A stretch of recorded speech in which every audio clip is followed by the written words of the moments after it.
কোকৰাঝাৰত ইউপিপিএলৰ ব্যাপক নিৰ্বাচনী প্ৰচাৰ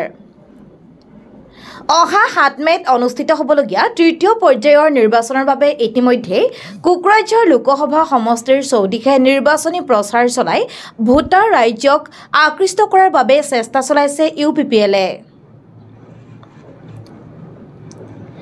আজি কোকৰাঝাৰ জিলাৰ বাউখুংগ্ৰি সমষ্টিৰ ঘোঁৰামৰাত বিটিআৰৰ কাৰ্যবাহী সদস্য ৰঞ্জিত বসুমতাৰীয়ে নিৰ্বাচনী প্ৰচাৰ চলায়। নিৰ্বাচনী প্ৰচাৰ সভাত মাদ্ৰাছা, ঈদগাহ আৰু মছজিদ কমিটিৰ নেতৃবৃন্দৰ লগতে বহু ৰাইজ অংশগ্ৰহণ কৰে। আনহাতে কাৰ্যবাহী সদস্য ৰঞ্জিত বসুমতাৰীয়ে প্ৰমোদ বড়ো নেতৃত্বাধীন বিটিআৰ চৰকাৰে সকলো জাতি জনগোষ্ঠীৰ হৈ কাম কৰি থকা বুলি সদৰি কৰি বিটিআৰত ভূমিৰ সমস্যাকে ধৰি সকলো দিশতে অনাগত দিনত ইউপিপিএল চৰকাৰে আৰু অধিক কাম কৰিব বুলি আশ্বাস প্ৰদান কৰিছে। ইপিনে একাংশ ছাত্ৰ নেতাই যধেমধে ইউপিপিএল চৰকাৰক সমালোচনা কৰা কাৰ্যক তীব্ৰ প্ৰতিক্ৰিয়া ব্যক্ত কৰি তেওঁলোকক তেনে সমালোচনা কৰাৰ পৰা বিৰত থাকিবলৈ সকীয়াই দিছে কাৰ্যবাহী সদস্যগৰাকীয়ে। কোকৰাঝাৰ লোকসভা সমষ্টিত এনডিএৰ প্ৰাৰ্থী জয়ন্ত বসুমতাৰীয়ে বিপুল ভোটত জয়লাভ কৰিব বুলি ব্যক্ত কৰি কাৰ্যবাহী সদস্য ৰঞ্জিত বসুমতাৰীয়ে বিটিআৰত শান্তি স্থাপনৰ বাবে সকলো ৰাইজক এনডিএৰ প্ৰাৰ্থীক ভোট দিবলৈ আহ্বান জনাইছে।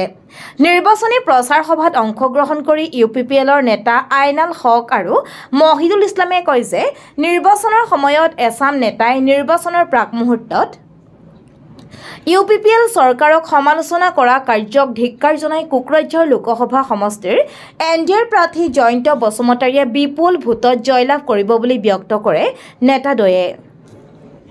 আমি বাউখুংগ্ৰি সমষ্টিত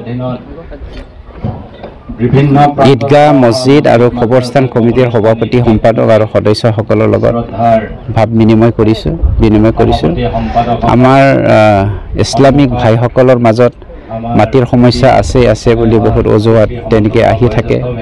অকল ইছলামিক ভাইসকলৰ কাৰণে নহয়, অকল অনাবড়োসকলৰো নহয়, আমাৰ বড়ো অনাবড়ো সকলোৰে মাটিৰ সমস্যাটো খুব বেছি আছিলে।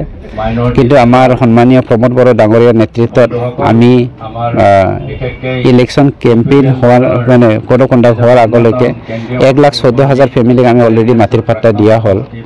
গতিকে মাটিৰ সমস্যাটো আমি শেষ কৰিবলৈ বিচাৰি আছোঁ আৰু 2025 যি কাউন্সিল ইলেকশ্যন হ'ব, কাউন্সিলৰ আগে হিন্দুৱেই হওক বা মুছলমানেই হওক, বড়োই হওক বা অনাবড়োই হওক, যিসকল প্ৰকৃত ভাৰতীয় নাগৰিক বনাফাইড চিটিজেন সকলোৰে মাটিৰ সমস্যাটো সমাধান কৰিবলৈ আমি সক্ষম হ'ম। এই ক্ষেত্ৰত আপোনালোকৰো আমাৰ প্ৰয়োজন। আমাৰ ইলেক্ট্ৰনিক মিডিয়া বা পেপাৰ মিডিয়াৰ যোগেদি 35 লাখ আমাৰ বিটিআৰবাসী আজিলৈকে মাটিৰ ওপৰত কনচিয়াছ নহয়, যাৰ ফলত দালালী ৰূপে কিছুমান ব্যক্তিয়ে মুছলমানক লৈ পেলাই, বড়োক লৈ পেলাই, অনাবড়োক লৈ পেলাই তেনেকৈ পলিটিক্স কৰিবলৈ সক্ষম হৈছে। গতিকে আমি বিশ্বাস কৰিছোঁ সন্মানীয় প্ৰমোদ বড়ো ডাঙৰীয়াৰ নেতৃত্বত আমাৰ চৰকাৰখনে সকলো ব্যক্তিকে, সকলো জাতিকে আমি মাটিৰ পাট্টা দিবলৈ সক্ষম হয়। আমাৰ বিটিআৰ অঞ্চলৰ যিটো বাৰ্নিং সমস্যা, এই বাৰ্নিং সমস্যাটো সমাধান কৰি পেলাই শান্তি প্ৰতিষ্ঠা কৰাত আমি নিগাজিকে কাম কৰিবলৈ সক্ষম হ'ম, এইটো আশা কৰিছোঁ। এনডিএটো চৰকাৰ গঠন কৰিবই, ইয়াততো ডাউট কৰিব লগা নাই।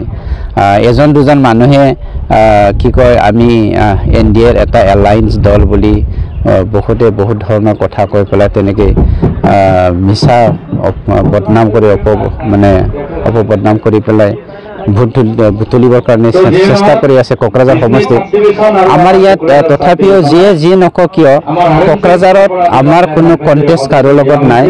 আমাৰ কণ্টেষ্টটো ইউপিপিএলে কণ্টেষ্ট, কিয়নো আমি জিকিমে।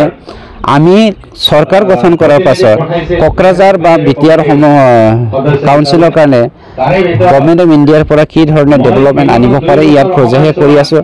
আৰু এতিয়া আমি কেম্পেইনটো নামত লৈ পেলাই আমি আমাৰ সমাজখনৰ কি অসুবিধা, কি সুবিধা হৈ আছে, মানুহৰ কিহৰ কি কয় আকালত পৰি পেলাই কিবা মানুহে কাৰোবাৰ কিবা এটা চিন্তা কৰি আছে নেকি, সেইবোৰ আমি বুটলিবলৈহে সময় পাইছোঁ।